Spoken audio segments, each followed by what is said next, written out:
Empezamos con, dentro del Imperio Romano, que ya conocemos, ¿verdad? Dentro del Imperio Romano, algo que se está dando de forma subterránea y después con el tiempo va a salir a superficie, y es el cristianismo. ¿Por qué digo en forma subterránea? Porque en una determinada época, por dos o tres emperadores, Diocleciano fue uno de ellos, Nerón en el 69 también, Diocleciano mucho después, por el 300, habían hecho persecuciones muy importantes. En general, el Imperio Romano, o el romano, hábilmente dice: vos pagar los impuestos, respetar al emperador, seguir el código romano y después hacer la tuya. Ocurre que de alguna manera, como el judío, de quien es hermano el cristianismo, como el judío, el cristiano no quiere adorar otra cosa que no sea Dios. De modo tal que esto, unido en parte, que puede haber un cambio, los cristianos son llamados perseguidores ellos, unido en parte al hecho de que predicaban la paz, le quitaban a los convertidos de alguna manera fuerza combativa, le decían que la morigeraran, ¿no? En el prójimo ver a un igual. De modo tal entonces que primero Nerón, porque estaba loco, y justamente en una ocasión se le ocurrió prender fuego Roma, porque tenía ganas de ver fuego. Sí, en serio.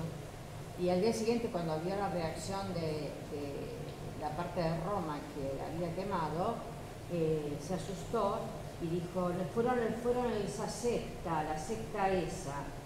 Entonces ahí es una persecución de cristianos.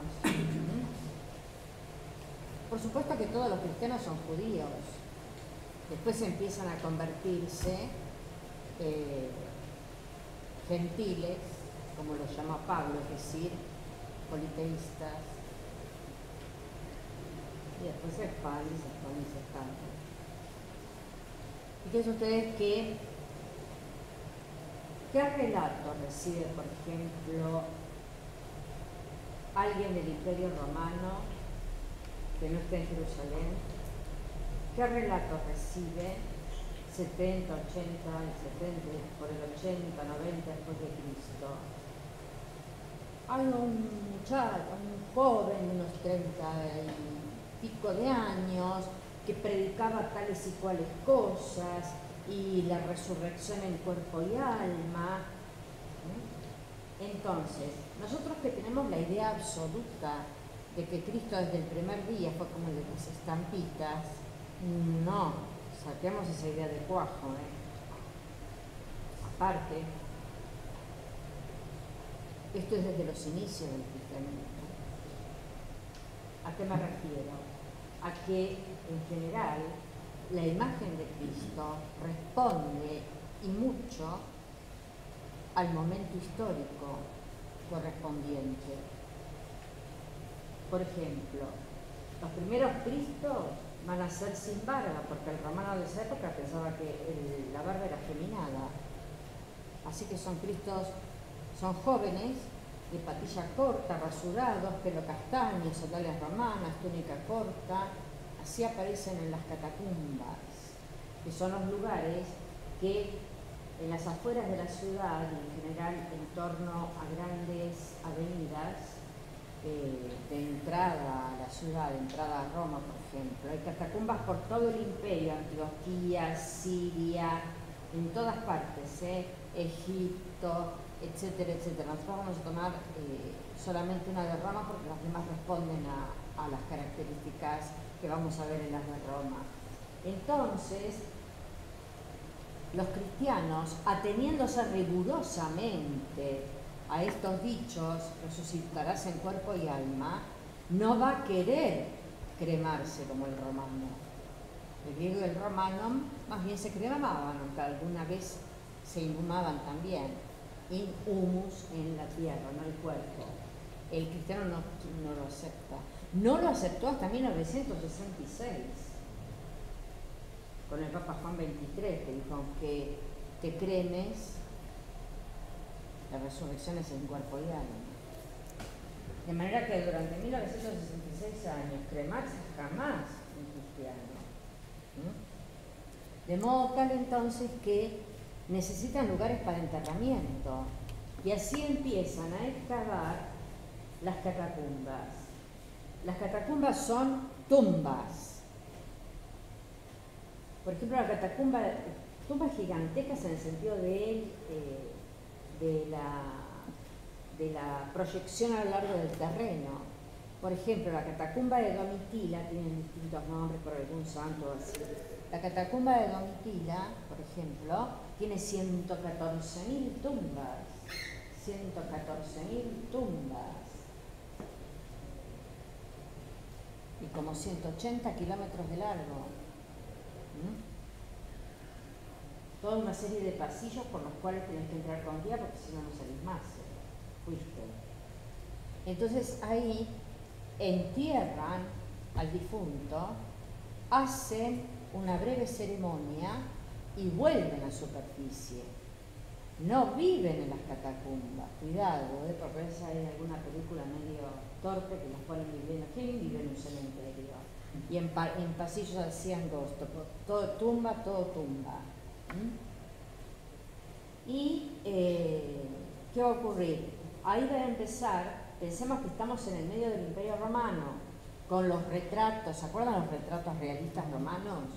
Con las arrugas, todo imponente, las togas, escultura de volumetría completa, rigiendo un antropocentrismo, un racionalismo y un disfrute y dominio del mundo totalmente. Empieza a surgir en las catacumbas un lenguaje en el cual se puede ver cómo progresivamente se va hacia una planimetría. Está bien, las representaciones que aparecen, alguna figura de Jesús, de María, etcétera, van a ser hechas rápidamente, porque no te podés quedar ahí a pintar cómodamente. Pero no las empiezan a hacer con tendencia a la planimetría y con otras características que veamos por torpeza. No. Porque el cristiano tenía a todo su alrededor el imperio romano entero para mirar las esculturas, la arquitectura, la pintura, etc. Entonces empieza un lenguaje simbólico.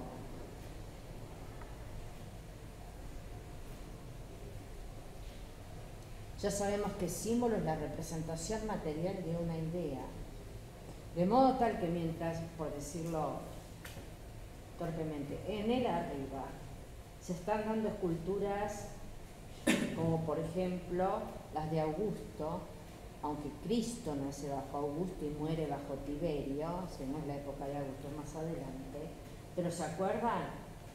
Una anatomía, la musculatura, el brazo adelante, yo sé hasta dónde tengo que llevar, la túnica magnífica, corta, con un pectoral, con escenas bélicas grabadas, esculpidas. Abajo aparece otra cosa muy distinta, y son los mismos. Paulatinamente se empiezan a convertir gente romana, de todas las condiciones.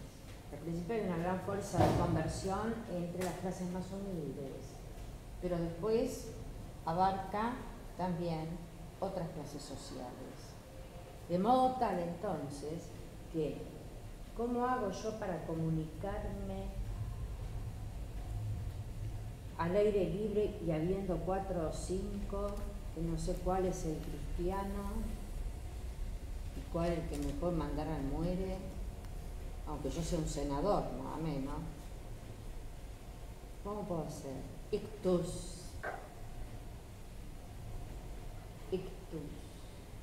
I-C-T-H-U-S. Ictus es pez.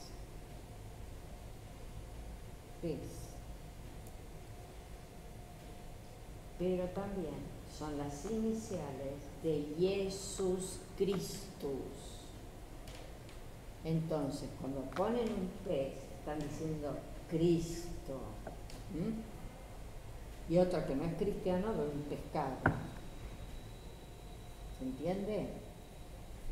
Por supuesto, al principio hay muchas cosas que no están muy claras, porque piensen ustedes que es una religión absolutamente reciente. No, de ninguna manera se constituye como la vemos hoy en aquellos tiempos, ni mucho menos. Eso va a ocurrir mucho después. Pedro y Pablo han muerto mártires en Roma en el año 70, entre el 70 y el 79 después de Cristo. Habían ido a evangelizar a Roma y Pablo, como era ciudadano romano, es de categoría, le cortan la cabeza. Y Pedro, como no lo era, lo crucifican cabeza abajo. Entonces, la difusión del cristianismo va a empezar por todas partes. Los crestos por Cristos, los crestos.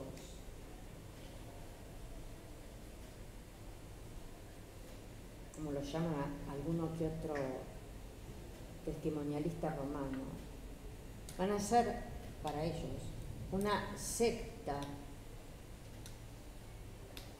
que significa los simples de espíritu.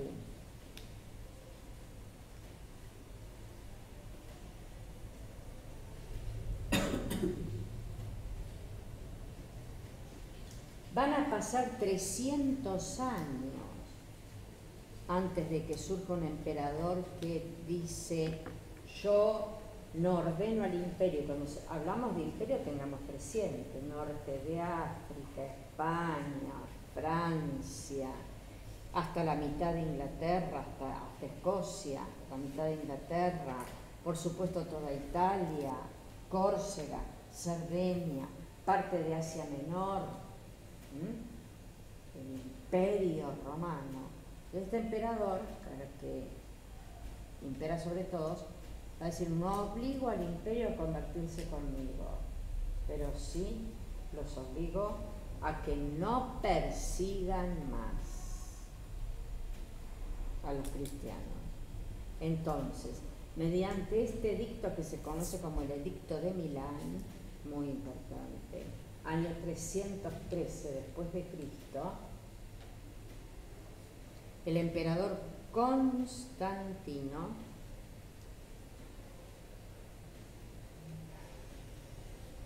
va a permitir de esta forma, al decir eso, que el cristiano, que puede ser romano, de pura cepa, el cristiano comience a construir en superficie. Nosotros tendemos a así como a imaginar a Cristo, como lo vemos en las estampitas, tendemos a imaginar, o yo tendría a imaginar cuando era chica, que las primeras iglesias debían ser sumamente modestas, ¿no? Medio rotosas. No. Una vez que el cristiano es aceptado por el emperador va a poner a su disposición nada menos que toda la arquitectura romana, todos los sistemas de construcción romana, y por otra parte la iglesia se va a constituir como el imperio. ¿A qué me refiero? La iglesia católica es totalmente jerárquica. Tiene una punta, es una pirámide, la punta es el Papa. El imperio romano la punta era el emperador. Es decir, los primeros teóricos van a tomar, los primeros teóricos a partir del 300 y pico, guarda, porque hay otros que tratan de teorizar todo lo que han oído antes, van a tomar ese estilo de pensamiento y autoridad para la jerarquía eclesiástica, para la iglesia. Por eso las iglesias en superficie, después del Edicto de Milán, van a ser fastuosas, con mármoles de todos colores.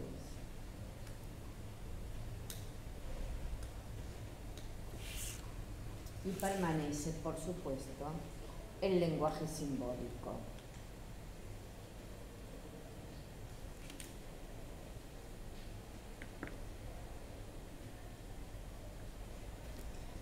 ¿Trajeron todos para la lluvia? Hoy. ¿Y ahora? Qué bueno, mojaré. Aparatos, se estaba todo el tiempo nublado.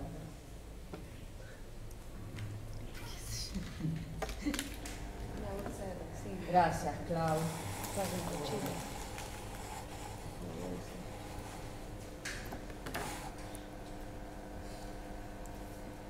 La cabeza divina.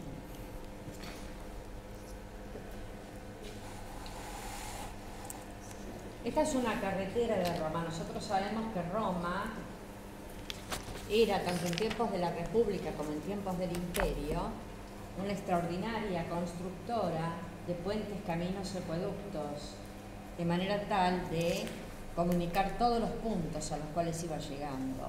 Llevar el agua, llevar un camino de comunicación. Y esta es una de esas carreteras, la Vía Appia. La Vía Appia es del 300 a.C.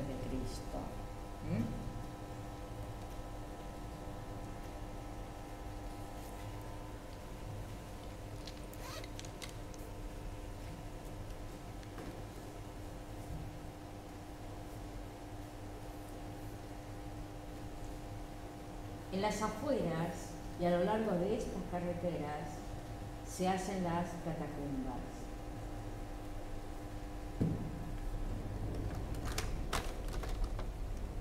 Por supuesto, recordamos que el romano es, entre otras cosas, uno de los creadores de esto, ¿no?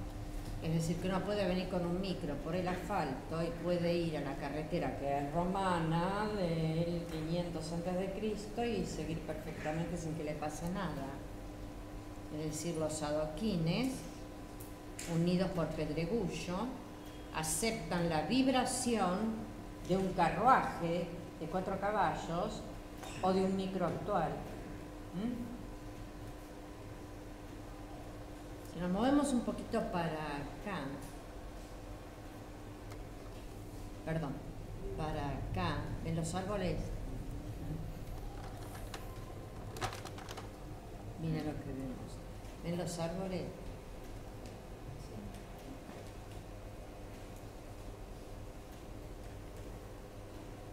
Esta es una catacumba.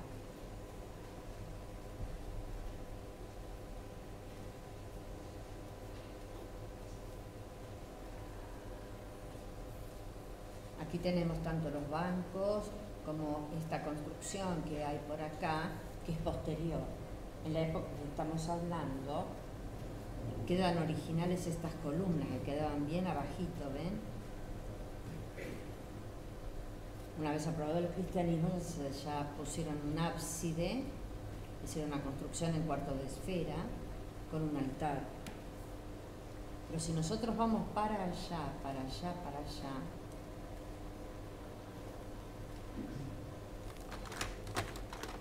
nos encontramos con esto. Kilómetros y kilómetros y kilómetros y kilómetros de tumbas.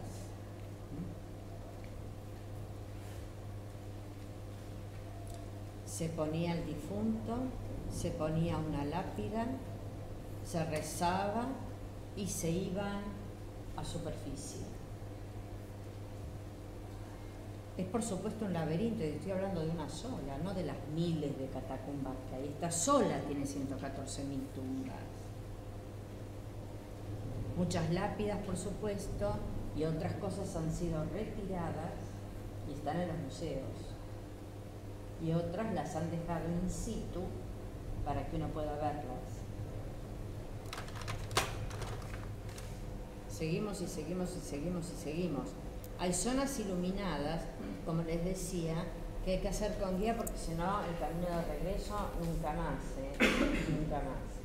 Es muy impresionante estar ahí porque además de ser algo así subterráneo, uno observa que tiene que haber mucha fe en una determinada creencia para ponerse a hacer esto. Y si no, ¿cómo te vas a meter abajo la tierra? Vas a empezar a sacar y a poner la tierra, desparramarla para que de arriba no se den cuenta de los montículos y a utilizarla para hacer estas partes divisorias, ¿no? Es decir, que acá está la idea de resurrección en cuerpo y alma.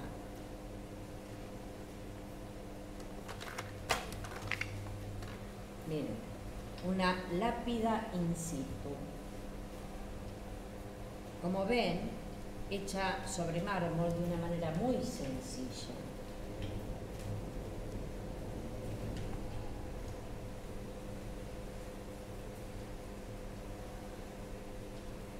Aquí tenemos unas palomas que implican el Espíritu Santo, simbólico el lenguaje. Aquí tenemos una representación de la difunta de manera muy planimétrica. Piensan que en el arriba estaban las esculturas de Venus, de todo, así que lo podían hacer perfectamente.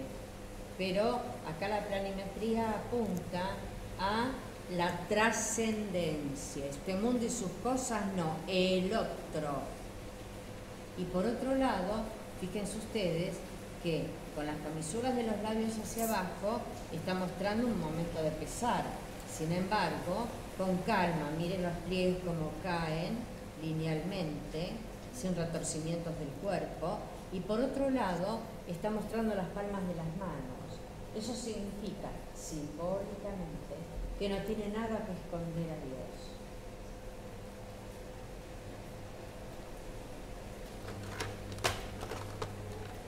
Y seguimos y seguimos y seguimos y seguimos y seguimos, ¿ven?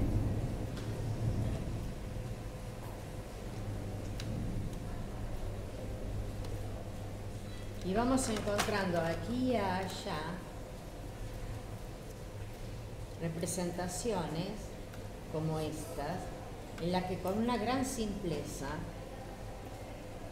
se hace una pintura de un pez y arriba una canasta con panes.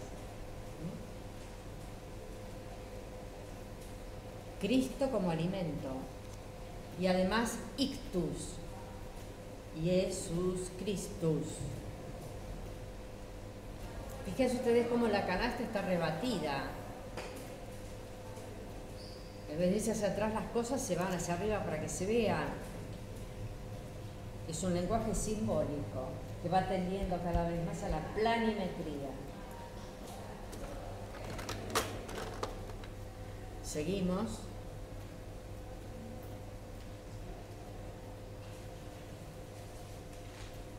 Encontramos la primera representación de Cristo.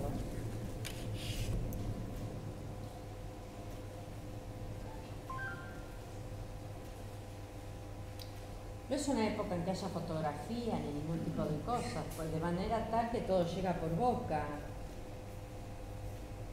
Un hombre de unos 30 años, entonces rasurado, dice el romano, con patilla corta, toga romana, sandalias romanas.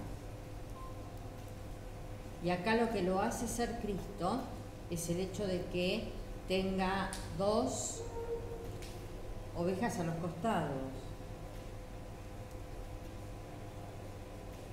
Acá los pájaros están simbolizando los dichos de los profetas que desde el Antiguo Testamento anunciaban que un día Dios iba a dar al mundo un hijo.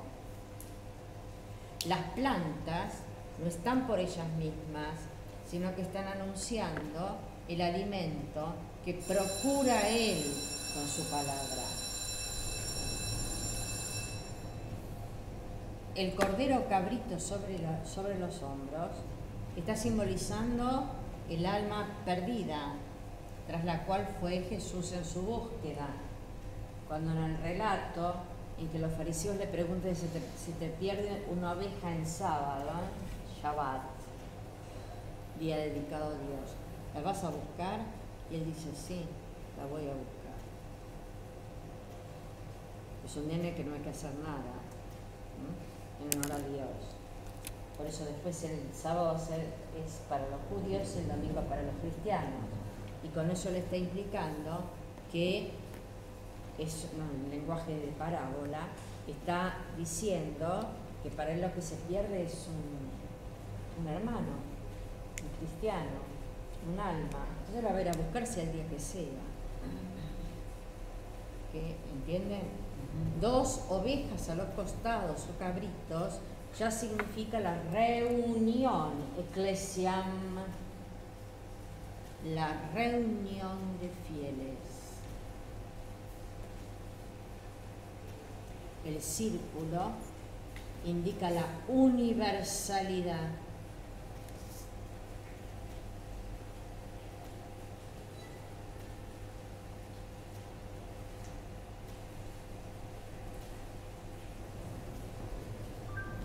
No se imaginaban a Cristo así, ¿no?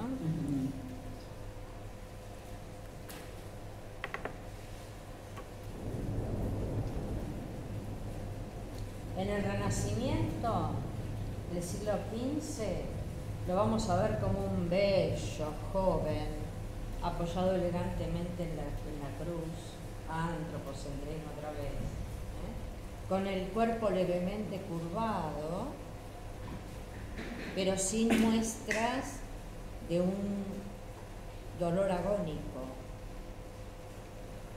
En el barroco del siglo XVII, los coágulos de sangre van a saltar del cuadro y la escultura cuando los veamos. Nos retorcemos carnalmente de la impresión. Las espinas se entierran en la cabeza. María grita.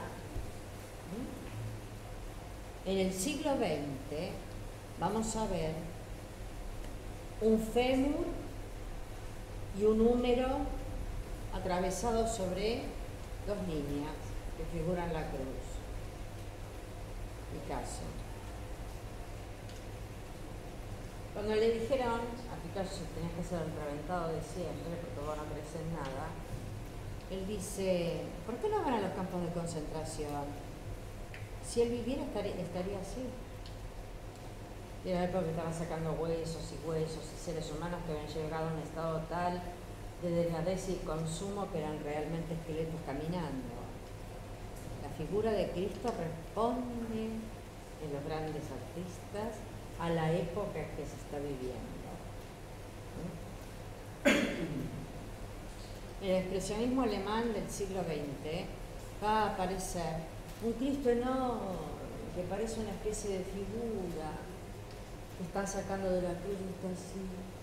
Y a su costado aparece una señora con la bolsa del mercado y un nenito, y por atrás pasan autos que miran, como quien mira un accidente de tránsito.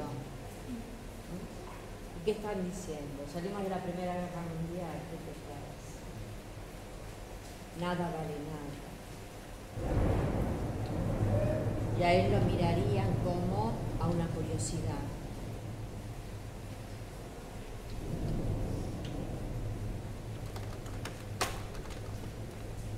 Y aquí tenemos una matrona romana peinada con un peinado romano del momento para las grandes señoras, con una túnica muy sencilla en su factura y un niño en brazos, María y el niño.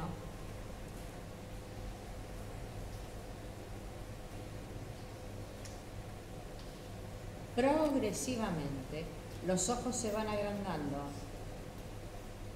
ventana del alma, y la boca se va achicando, porque es lo más sensual del rostro, es lo que muerde, lo que chupa, lo que come. Entonces, boca chiquita, ojo enorme. En Mesopotamia. Muy bien. Y aquí tenemos el agujero para... El muerto está acá, dentro de una catacumba. Y acá en este arco aparece una representación de Cristo con los apóstoles.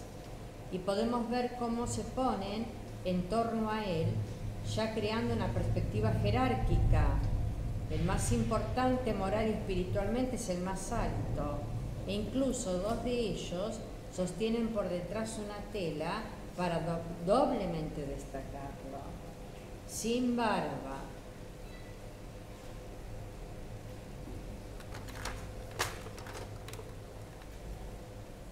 Cristo, dentro de las catacumbas. Estos son restos, ¿ven?, de lápidas. Y ahí aparece un joven rasurado, sandalias romanas, túnica corta y el cordero y un morral. Cristo como buen pastor. En contraposto, con volumetría,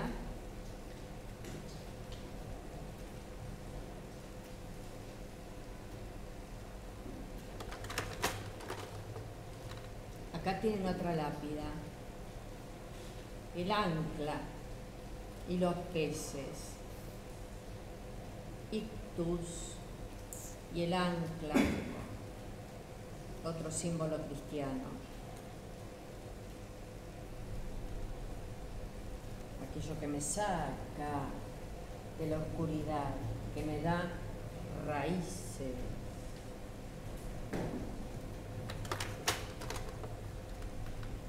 ¿Se imaginan ir por ahí sin luz? Con una antorcha.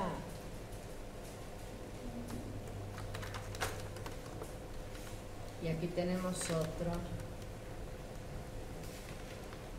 Ustedes, cuando vimos Grecia arcaica, habíamos visto una escultura llamada el Moscóforo, el portador del becerro, donde aparecía un joven griego a la manera arcaica, ¿no? Todavía con la sonrisita, los ojos saltones, y que estaba llevando un becerro sobre los hombros. Justamente los cristianos se van a inspirar en ese tipo de figura para hacer el Cristo como buen pastor, como lo tienen aquí, pero ahora es todo completamente referencial simbólico. El cordero es el cristiano, el alma perdida que voy a buscar.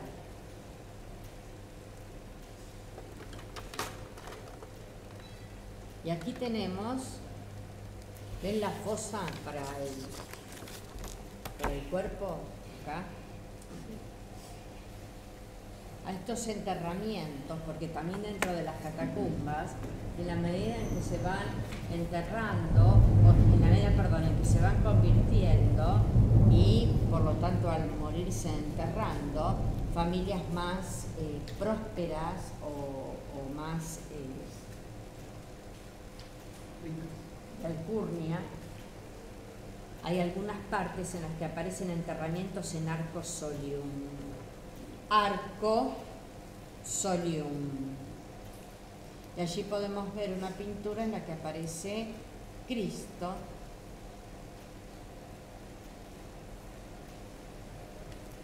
al cual ven sin barba y se ha ido descascarando acá con una túnica. Otro tanto ocurre acá. Este es el sector de los Flavios, dentro de la misma catacumba que hemos visto de 114.000 tumbas. Como pueden ver, hay un enlucido en yeso y se le ha querido dar como una especie de más categoría. Los Flavios eran una familia romana importantísima, que en otra época incluso habían dado emperadores. De manera tal entonces que también de alguna manera se prestigia la parte en la que ellos están. Todo esto es mientras son perseguidos, Aquí tenemos otro sector de la catacumba en la que podemos ver 1, 2, 3, 4, 5 enterramientos, lo cual pertenece a una familia. Y fíjense ustedes las vasijas con un poco de aceite, de vino, con el que se hizo la última ceremonia antes de poner detrás de la lápida el cuerpo.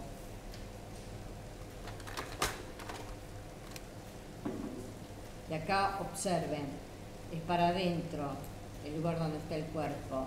Y pueden observar esto que es tan conmovedor, que ha quedado ahí una vasija, es decir, han salido las apuradas.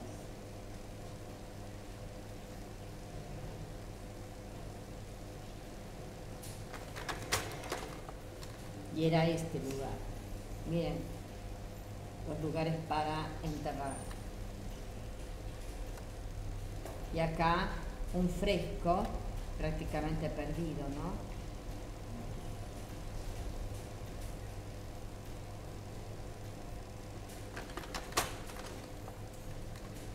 Y acá la tumba de dos hermanos, dos romanos, Calpurnia, claro. Y miren qué fascinante es ver el hecho de que en las conversiones hay muchos que, claro, albergan dudas. Después de 1500 años de Júpiter, ante Zeus, de todo el resto de los dioses, ahora me dicen que hay uno solo. Entonces, en algunos se presentan dudas, esa parte de inflexión, de modo tal que acá, en el sarcófago de los dos hermanos, que está en una catacumba, es decir, no se han querido cremar, sin embargo, ponen acá una escultura de Palas Atenea y de otros dioses grecolatinos. Acá ha quedado la silueta nada más, una escultura de Jesús como buen pastor. Entonces, por las dudas vamos a poner los dos. ¿Entienden?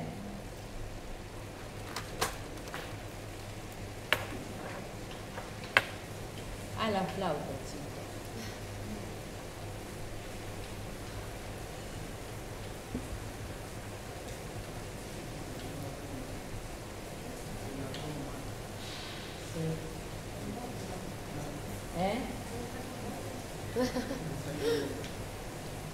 El ave fénix. El ave fénix, que existe desde los tiempos mitológicos, ahora es readaptada a la simbología cristiana, porque el ave fénix, según la mitología, resucitaba de sus propias cenizas. Entonces es tomada por los cristianos como símbolo también de Cristo. Por eso le ponen la aureola. El ave fénix resucitó después de muerto.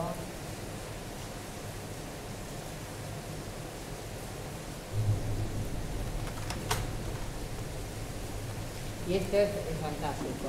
Acá aparece un altarcito que hizo de hacer después un papa, cuando ya había muchos papas que habían sido mártires también. Y se encontró detrás de una lápida, acá, exactamente así, completamente incorrupta, a Cecilia, hija de una noble familia romana, Santa Cecilia. Acá lo que tenemos, el cuerpo de Santa Cecilia totalmente incorrupto, fue trasladado a una iglesia, puesto en una iglesia. Y acá, con el tiempo, Bernini, Gian Lorenzo Bernini, el gran escultor del barroco, hizo exactamente el cuerpo de Santa Cecilia en una escultura, tal cual fue encontrada y tal cual está el día de hoy. Pero acá quedó una escultura para que el que recorre las catacumbas la vea. ¿Qué escultor? Bernini.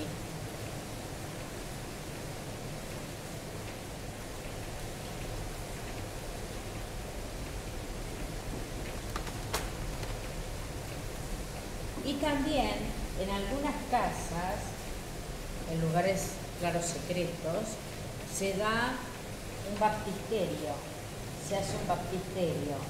El bautismo va a ser por unos cuantos años de inmersión completa, como fue el bautismo de Jesús.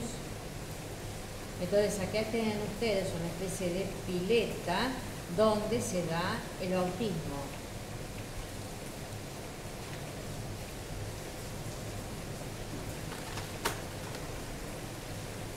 Y por arriba tenemos todo esto. El Coliseo Romano, ¿se acuerdan? El Circo Máximo, con esa spina, que era justamente la divisoria para que las cuadrigas de caballos hicieran este trayecto. Y acá todas las gradas en las que se sentaba el público, la cuadriga que ganaba en velocidad era la que ganaba. Termas, baños públicos, templos, acueductos.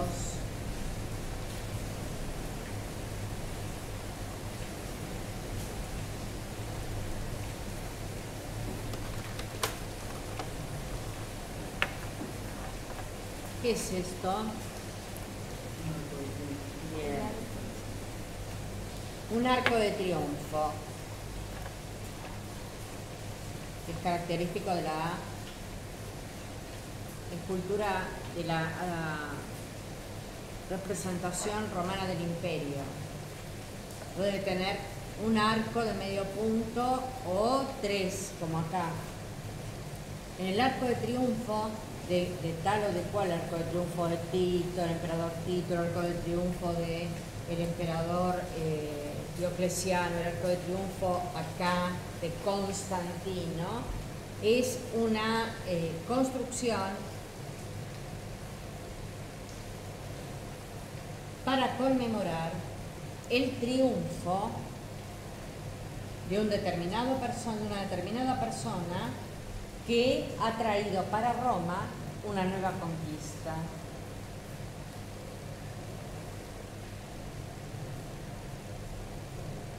Entonces, de esa manera el Senado le votaba un arco de triunfo, con lo cual su memoria iba a quedar inmortalizada, y por otra parte una recompensa pecuniaria. Este arco de triunfo es de Constantino, del emperador Constantino.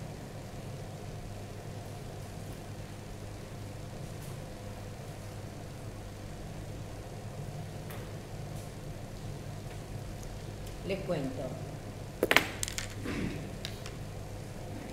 Constantino, el emperador, hacía tiempo que escuchaba a su madre, le escuchaba, no para encontrar otro remedio, que era Helena, la madre del emperador, que en una ocasión había hecho un viaje a Jerusalén y se había convertido, e incluso había traído, se dice, clavos de la verdadera cruz. Entonces le hablaba a su hijo de estas nuevas convicciones monoteístas, de trascendencia, etc. Y le hablaba de la cruz, que para el romano es un símbolo infamante, ¿se acuerdan? Es donde se entierran los ladrones, los asesinos, etc. Y en una oportunidad, y este es un tema que vamos a ver en la historia de la pintura a lo largo de todo el arte, que después se lo toma, qué sé yo, Rembrandt, en el siglo XV Piero de la Francesca, y es el hecho de que Constantino se tenía que enfrentar en una batalla con Magencio, con J, y tenía algunas dudas con respecto a quién estaban muy igualados, a ver cuál de los dos ganaba o cuál de los dos perdía. De modo tal que esa noche, la noche previa, va a soñar, según cuenta él después, Constantino, va a soñar que un ángel se le acerca con una espada, pero desde el lado del mango. Entonces él lo que ve es una cruz, y le dice: con este símbolo vencerás. Toda la antigüedad, desde el faraón en Egipto, cree en los sueños, absolutamente, los tienen como elementos premonitorios que son dignos de ser interpretados y demás. Constantino se levanta a la mañana siguiente para emprender la batalla, el sueño lo tiene ahí encostado, y resulta que gana. Entonces este arco está festejando, conmemorando el triunfo de Constantino en la batalla de Magencio.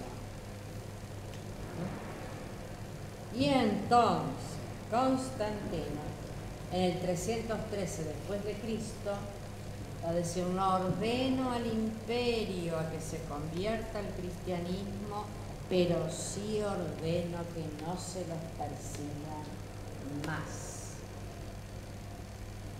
Este es Constantino. Está la cabeza de una estatua, una escultura, la cabeza solo mide más de 2,5 metros. Es un retrato.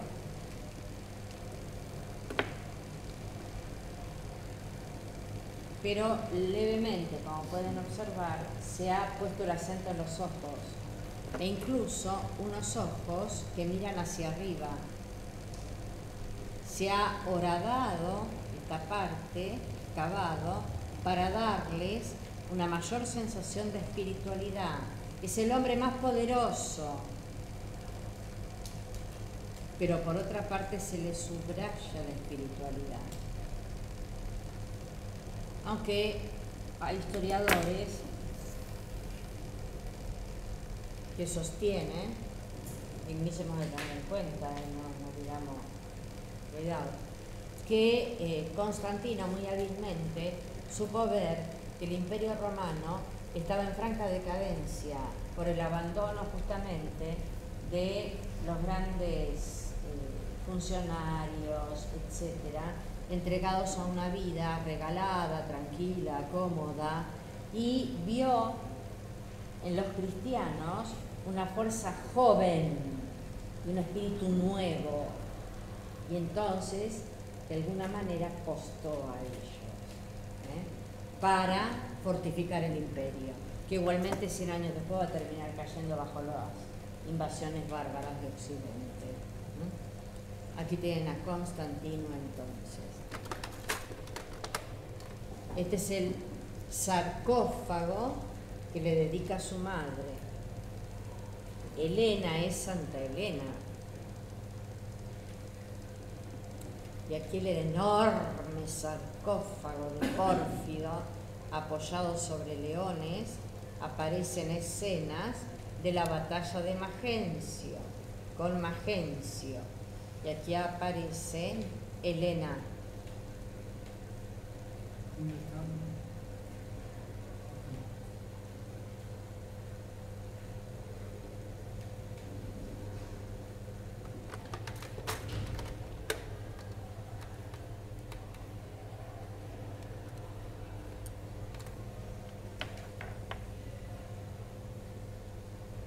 Los romanos construían basílicas, ¿se acuerdan?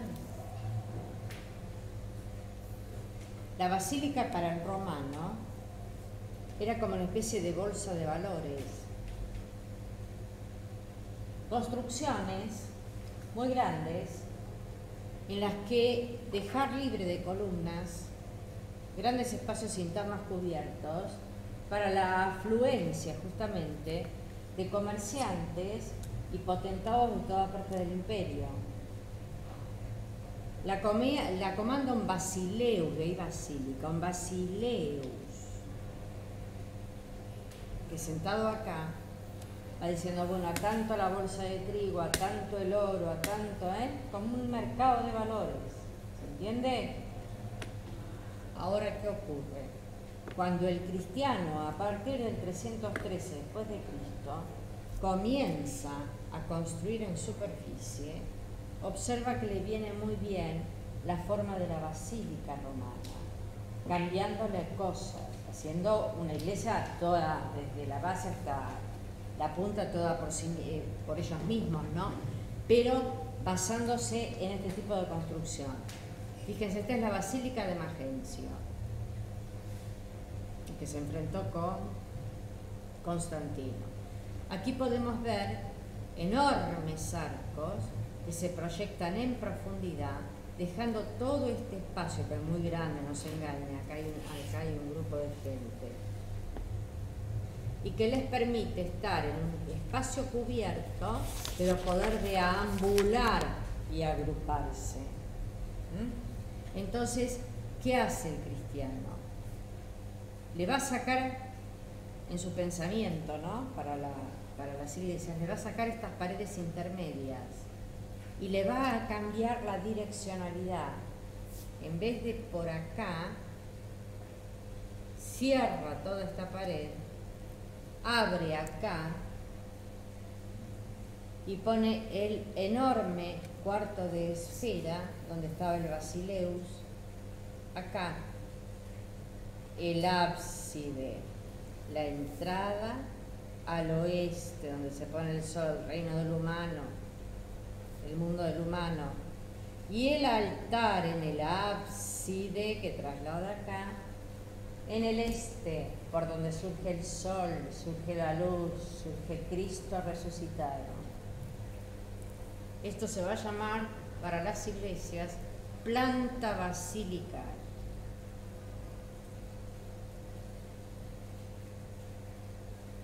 Pero reitero, esto no es una iglesia ni mucho menos. La Basílica de Magencio, el mercado de valores. Y aquí tenemos esta maravilla, que es una de las iglesias que hizo hacer en vida Constantino, después del 313. Se llama San Pablo Extramuros. Extramuros.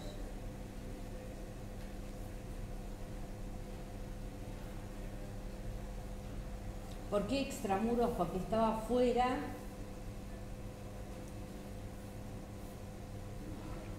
de los muros de la ciudad de Roma.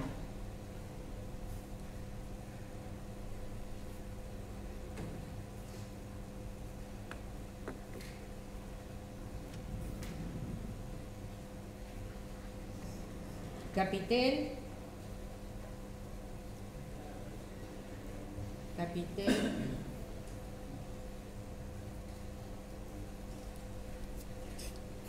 ¿cuál es el capitel preferido de los romanos? El que utilizan todos los griegos. Corintio, con hojas de acanto. Todos mármoles de distintos colores.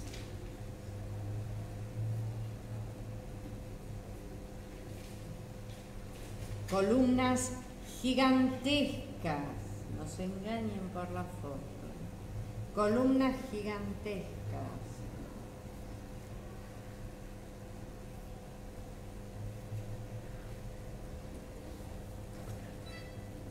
San Pablo Extramuros. San Pablo, con el símbolo de la espada, aparece acá.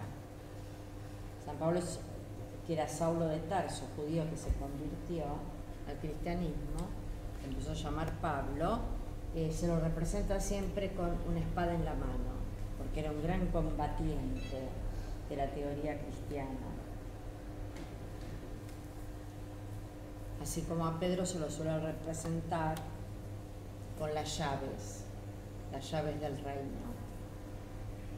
San Pablo Extramuros. Nos acercamos y ven qué enorme que es. Fíjense ustedes, la puerta, colosal, rectángulo, coronado por un triángulo, un frontón.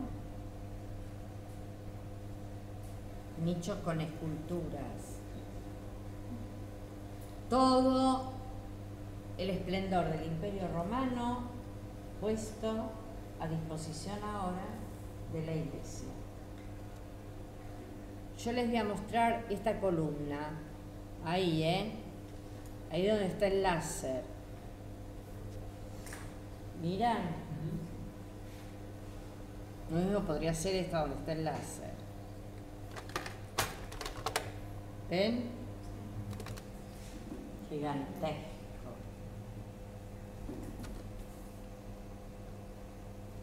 Los mármoles de colores, la grandiosidad que el imperio dedicaba al emperador o a las grandes construcciones como el Coliseo para fines,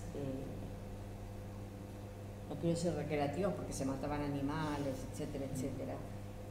Ahora puesto al servicio de la iglesia.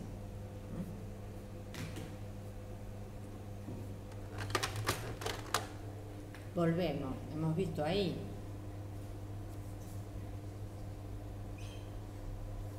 Esto es planta de cruz latina. Planta de cruz latina. ¿Qué significa? Mírenme los dedos. La cruz latina es esta. La que tiene una nave mucho más larga que otra, que en el último tercio la cruza y crea el transepto crucero, que es típica de Occidente. La nave de cruz griega es con los dos brazos iguales y sobre el cruce de los dos brazos suele haber una cúpula. ¿Está claro? Planta basilical es lo mismo que decir planta de cruz latina.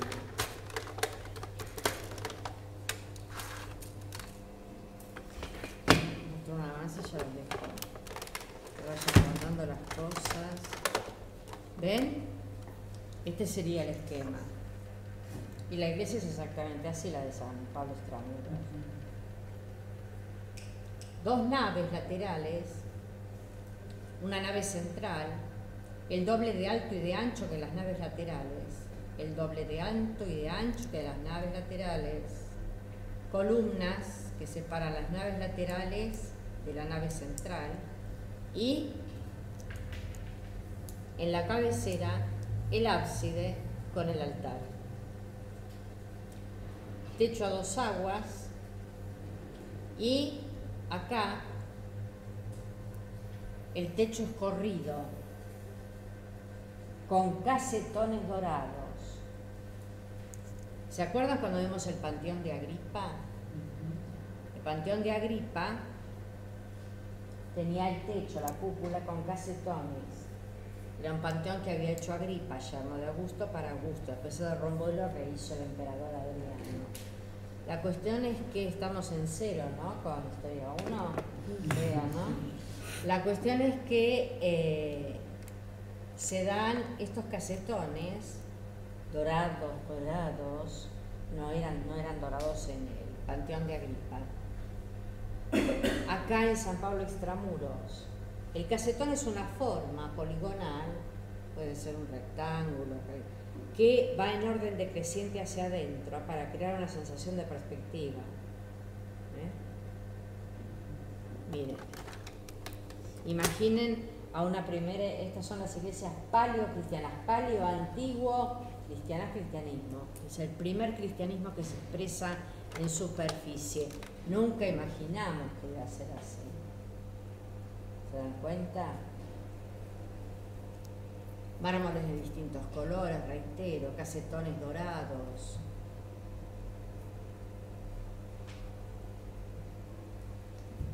Las luminarias o ventanas en la parte superior, en la nave central, y en la parte media, en las naves laterales.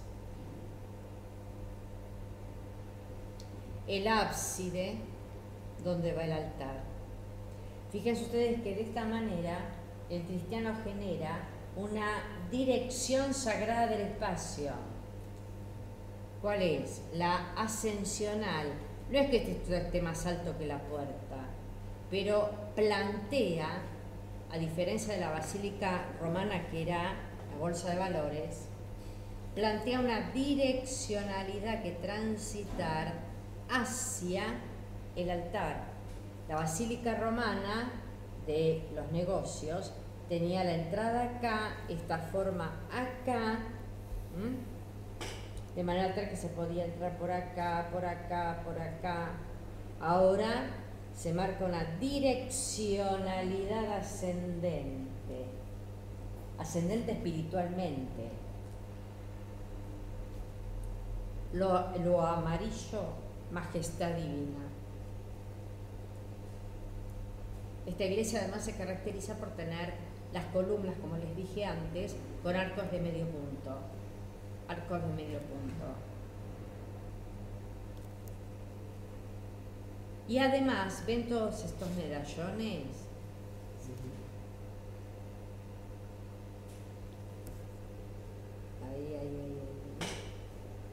Ahí van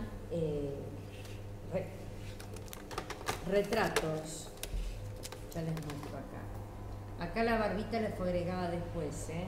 Todavía en el 300 y pico no tenemos ningún Cristo barbado. Este es el ábside, en cuarto de esfera. Aquí tenemos el altar. Y aquí a los costados están esos medallones que les decía, techo de casetones, formas poligonales en orden decreciente hacia adentro.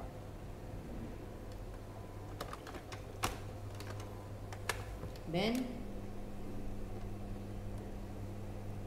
Este es San Pablo, en uno de los medallones.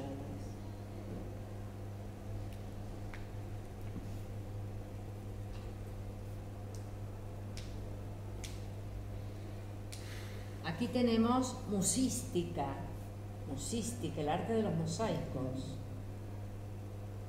Sobre un fondo de revoque fresco, voy pegando cada tesela, que así se llama cada partecita, cada tesela, para que se adhiera.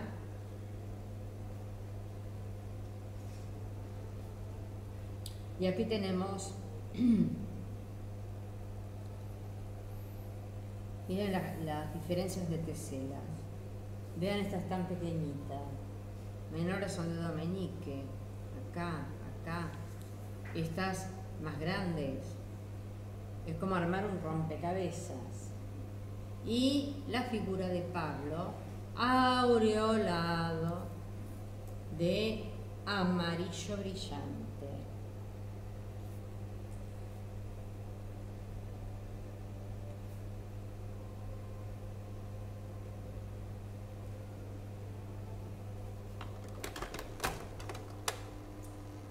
Y este es el claustro, magnífico.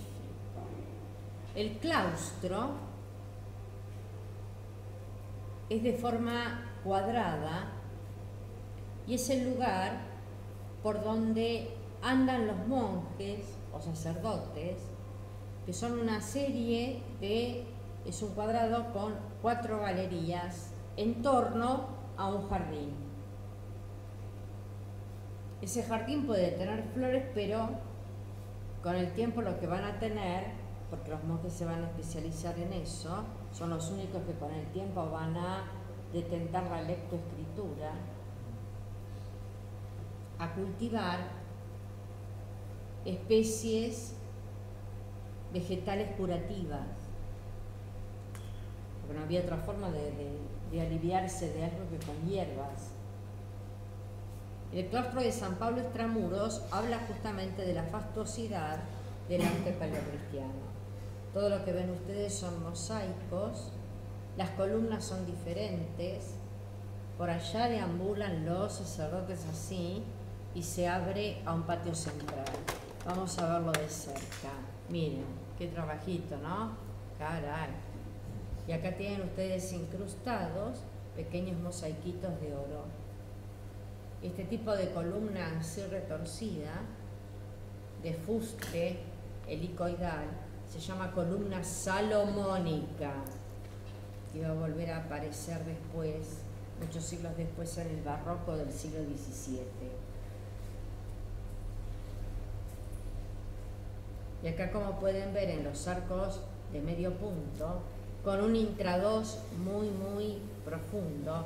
Intradós es la parte interna del arco, intradós con casetones.